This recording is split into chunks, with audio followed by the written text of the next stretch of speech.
એક વખત 11નો દાડો હતો, નંદ બાબાને 11નું વ્રત હતું. હા, અને વહેલી સવારે મતલબ સમય કરતા પહેલા,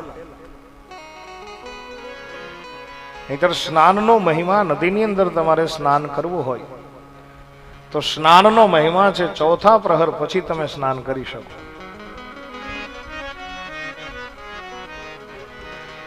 ચોથા પ્રહર સુધી જળ પણ જપી ગયા હોય અને સુતાયેલા જળની અંદર સ્નાન કરવાની મના છે. રાત્રિના સમયે સ્નાન નથી થઈ શકતું. પણ હવે અત્યારે તો એવું કઈ રહ્યું નથી કઈ. અમે હરિદ્વાર ઘણી વાર જઈએ ને તો ટ્રેન જે સમયે પહોંચાડે ને એ જ સમયના અડધા કલાક પછી ધુબાકો મારે. સમય કયો થયો છે એ નહીં જોવાનું, બસ ગંગાજીનું સ્નાન. નહીં બા, સ્નાનના નિયમો હોય છે, સ્નાનનો મહિમા હોય છે.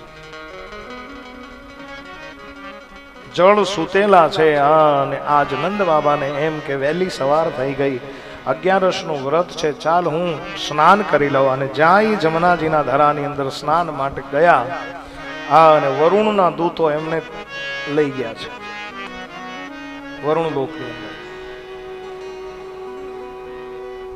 આ બાજુ ભગવાન કૃષ્ણ પરમાત્માને ખબર પડી કે નંદ બાબા છે નહીં, अब मुझे कुछ करना पड़ेगा. અને ભગવાન શ્રી કૃષ્ણ ક્યાં ગયા? વરુણ લોકની અંદર. આ વરુણ લોકની અંદર નંદ બાબાને છોડાવવા તો ગયા છે, પણ મૂળ લીલાનું રહસ્ય એ છે કે જ્યારે સાવંતક નામના મેઘ વરુણદેવ જ્યારે ખૂબ વરસતા હતા ને, ત્યારે એના મનની અંદર એક રંજ હતો કે ભગવાન કૃષ્ણનું મેં અહિત કર્યું, ભગવાનનું મેં ગુનો કર્યો. અને એક વખત જો ભગવાન મારે ત્યાં પધરામણી કરી જાય તો મને શાંતિ મળે. એના માટે ભગવાન વરુણ લોકની અંદર ગયા છે. નંદ બાબાને છોડાવવાનું તો બાનું છે. વરુણ લોકની અંદર જઈ અને કૃષ્ણ પરમાત્માએ પધરામણી કરી છે, નંદ બાબાને છોડાવ્યા છે અને નંદ બાબાને લઈ અને ભગવાન કૃષ્ણ પાછા આવ્યા. આવી એક કથા છે.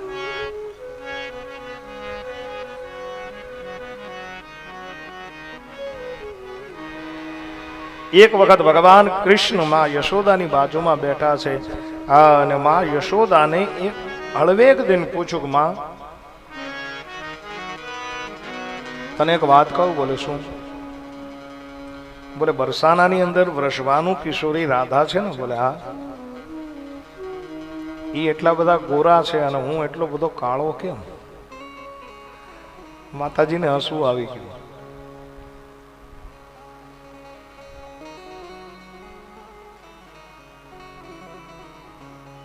યશોદા કહે છે કે તારે અને રાધાજીને કઈ રીતે શું? બોલે નહીં, આ તો પૂછું છું કે એ વૃષભાનુ કિશોરી છે એટલા બધા ગોરા છે, હા, અને હું એટલો બધો શામ બન્યો, આની પાછળનું કારણ શું? ત્યારે માં યશોદાએ ટપલી મારીને કીધું કે અંધારામાં તારો જન્મ છે ને એટલા માટે તું કાળો છો. ભગવાન ક્યારે આવ્યા? શ્રાવણ વદ અષ્ટમી. અંધારું હતું.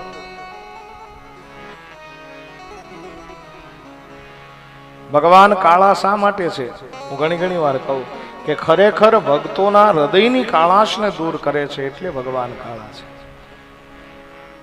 આપણા હૃદયની અંદર જે કાળાશ હોય ને, જો ભગવાન શ્રી કૃષ્ણ શરણમ મમ, શ્રી કૃષ્ણ શરણમ મમ, શ્રી કૃષ્ણ શરણમ મમ નો જાપ કરો તો ભગવાન હૃદયને વિશુદ્ધ કરે છે, હૃદયને શુદ્ધ કરે છે.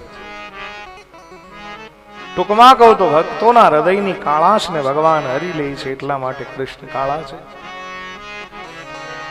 અને આજ પ્રસંગનો એક અર્થ કરું તો ભગવાન કાળા એટલા માટે છે કે કૌરવોનો કાળ બનીને આવ્યો છે. પાંડવોનું રક્ષણ કરવા માટે 100 કૌરવોનો કાળ બની અને જે આવ્યો હોય એટલા માટે ભગવંત કાળા છે.